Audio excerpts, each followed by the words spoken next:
Jonathan Glazer's latest film is a powerful tale set against the backdrop of the Holocaust and focuses on the Nazi commandant of Auschwitz, Rudolf Höss, played here by Christian Friedel, and his wife Hedwig, played by the marvellous Sandra Huller, as well as their children in their luxury life next door to the camp.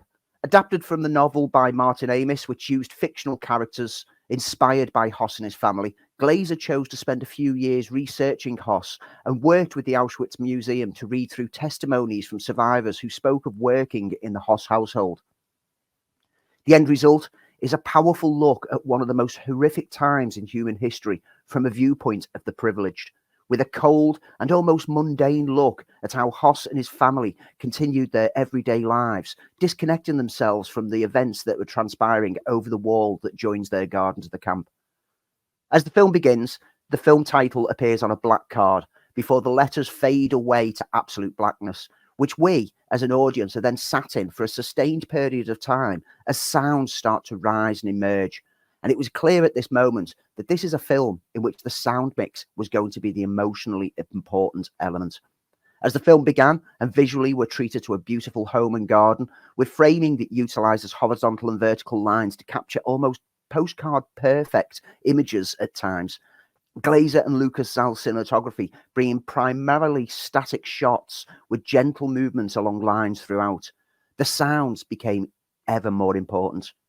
We begin to hear trains moving off screen. We hear occasional cries and frequent discharges of weapons, amongst other sounds carried over the wall that leave our minds to work out what horrors are actually taking place. We never see the atrocities being committed. The closest visually is the smoke columns permanently billowing out in the background and the nighttime glow of the furnace permeating the windows of the beautiful house the Höss family reside in. The family are utilised here to show how a nation of people seemed to disassociate themselves with the horrors that their nation were actually committing at the time. And there's an early scene discussing a new oven for the camp, which no mention of lives is made, only units that can be processed every few hours, which when coupled with the early scenes of the Höss family picking out new clothes from the camp to add to their own personal wardrobes, whilst we hear more and more sounds coming from over the wall, it creates an unsettling nature, something the film continues to balance perfectly throughout.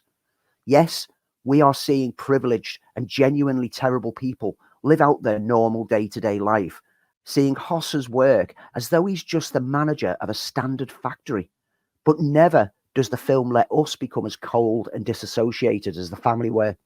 One of the extended family, Hedwig's mother, arrives for a brief time and shows genuine horror at what is going on over the wall of the camp, showing how those who were further removed from the atrocities that went on would be shocked and surprised when confronted with the true nature that the propaganda machine is covering up.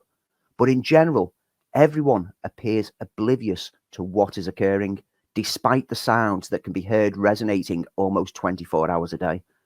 By presenting such a horrific period in history in such a mundane manner, Glazer manages to tap into the heart-rending true horror without ever needing to show us visually anything terrible. He lets us draw from the coldness and see the horror in how human nature can adapt to be able to commit such atrocities. Powerful and deeply moving, this is a must-see film that has sat with me ever since watching it.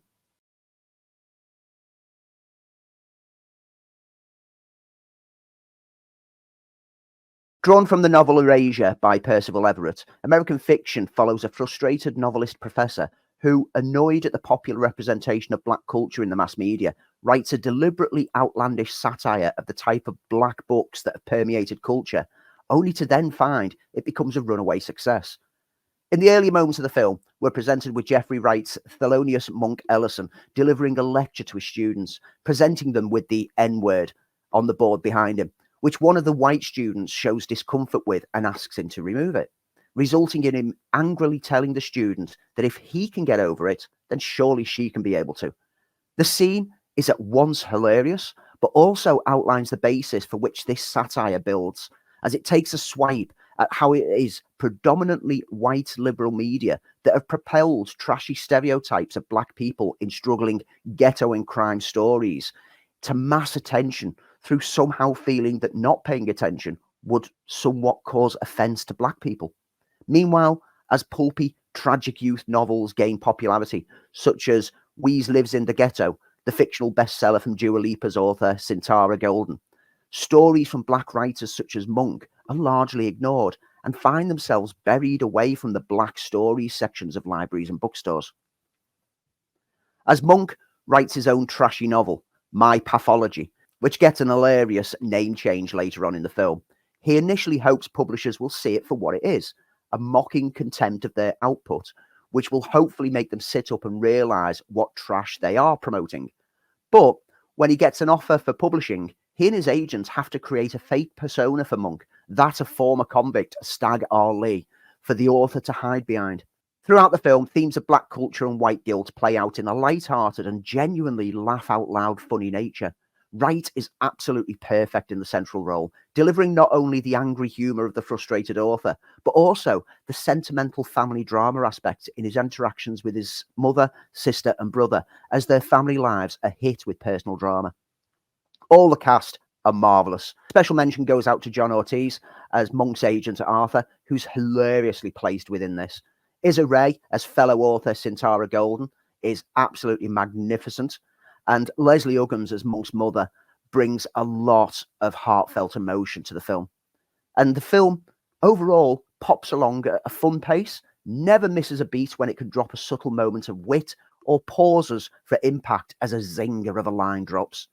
Writer and director Cord Jefferson's first big screen outing is a confidently told and socially relevant satire of mass media and the banality of the popular products that are mass promoted at the expense of more important stories.